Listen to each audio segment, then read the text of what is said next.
হাসপাতাল চমুনি যে গ্যারেজ আছে, গ্যারেজের পাশে 4-5 জন লোক সবসময় এরকম নেশা জাতীয় দ্রব্য বিক্রি করে। তো অ্যাকর্ডিংলি আমরা সোর্স কাল্টিভেট করি এবং আমরা অপেক্ষা করতে থাকি, এবং যখন আমাদের কাছে খবর আসে যে তারা 4-5 জন এখানে একত্রিত হয়েছে এবং সেখানের মধ্যে ওরা কেউ খায় বা বিক্রি করে, এরকম 4-5 জন লোক আছে, অ্যাকর্ডিংলি আমরা আমাদের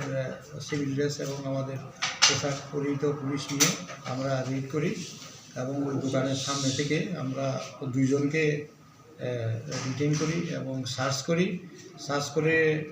তাদের কাছ থেকে টোটাল 39টা ভায়াল পাওয়া যায়, যেগুলো ব্রাউন সুগার বলে মনে করা হয়। তো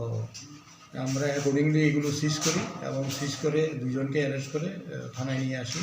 এবং এখানে একটা NDPS কেস হবে, সেই কেসের আইন অনুযায়ী তদন্ত করা হয়।